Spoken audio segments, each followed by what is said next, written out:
Would you like to know that how you can become way more assertive in your communication at your workplace? If that's something that you'd like to find out the answers to, this is exactly what we're sharing in the episode today. This is DrGopikaKumar, your communication and mindset coach. Let's get started with this right away.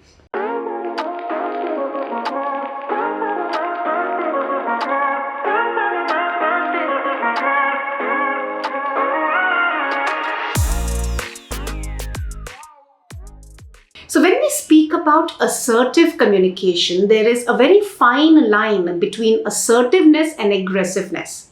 We're going to be today unfolding a two-category option whereby you will be able to clearly see that how do you express yourself assertively when you need to say a yes or when you need to say a no as well. And I'm going to personally quote that with a lot of examples as well. So make sure that you're able to stick on till the very end to be able to listen to both the options clearly here, right? Now, to be assertive at your workplace, there are two situations which really arises most of the times. You're allotted a work, right, as a part of your work culture, your organizational setting. You're allotted a piece of work.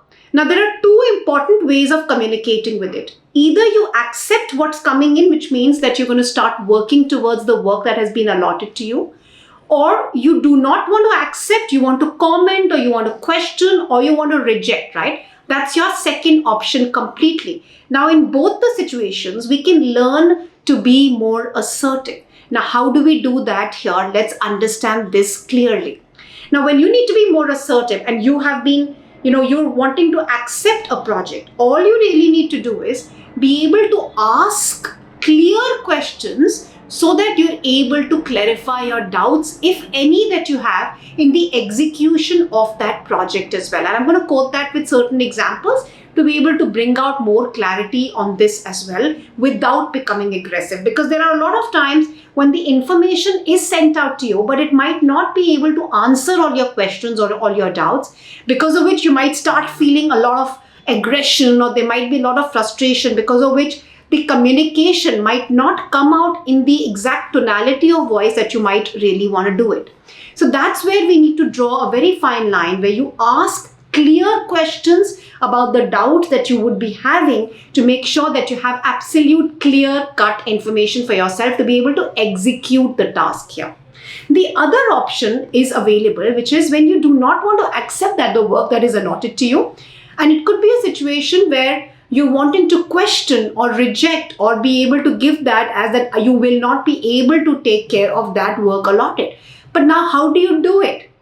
In a more assertive way, rather than being rude, rather than becoming, I would say aggressive in terms of your behavior. We can do that by being able to give clear-cut reasons to make sure that we are able to justify that why we would want to not do it, not take care of the responsibility. So being able to present yourself with the reasons on why you would not be able to execute that entire task. Now, these are the two options. Now, let me quote you a few situations for you to be able to understand this entire notion better so that we can all learn to be more assertive. So there has been a specific task which has been allotted to me, and while I work along with a training consultancy as well, so a training assignment has been allotted to me. Now, there could be a situation where I might agree with the dates that have been allotted, where I might agree with the category of topics which has been allotted to me. I might not be able to agree. If I do accept this, then with assertiveness, I'm going to ask questions. And this is exactly what I do in all my training assignments, which means I'm going to be asking questions about how will I be able to carry out this task? Who is my target audience? Where are they coming from? What are their demographics? How long will be the sessions? What are the topics that I'm going to be delivering on? What is the context that I need to set? What is the output that I need to create? Now, these are the kind of questions that I would be asking to bring about a moment of clarity for me being more assertive in my communication while I'm accepting the work coming my way in my professional setting. But let's look at it in the other scenario, which means that I might not want to become, in terms of assertiveness, being able to accept the project. Now, in this kind of a scenario, where I want to show disagreement, that the dates do not suit me or the topics are not in alignment with me, this is how I would want to put them across. So there were a series of topics that were shared across with me. So there was conflict management, there was team management, there was leadership skills, there was communication skills. While what was being allotted to me for my training assignment was conflict and time management, I wanted to take care of the leadership and communication skills.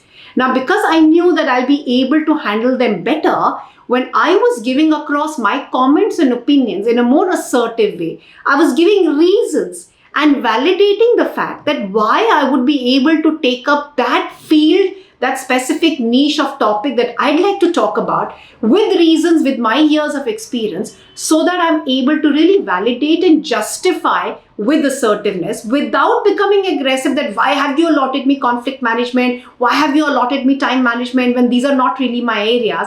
Because that is going to now, completely draw away the calmness from you and showcase a more aggressive behavior, which we definitely do not want it to be showcased while you're speaking, to your colleagues, to your team members, to your clients. So that's something that we'll be able to showcase. There was another scenario where I was, completely taking care of an entire event where I needed to host this entire event. Now, this was a second scenario. Now, there are a lot of opportunities that comes to us in terms of speakers, trainers, and coaches, where there could be a conflict between accepting and rejecting. Accepting when the dates suit you, when the event is in alignment with you, when the topic that you need to be delivering is in alignment with what you are actually able to deliver.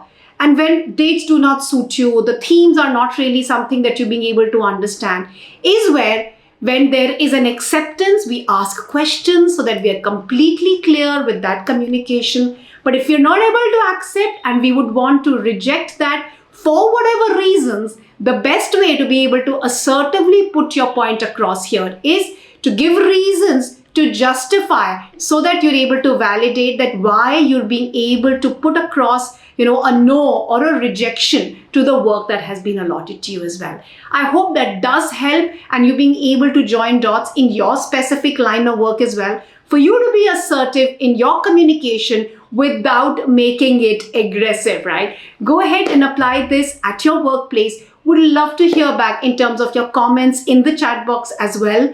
For today, this is Dr. Gopika Kumar signing off. Do not forget to subscribe to our channel as well. See you very soon.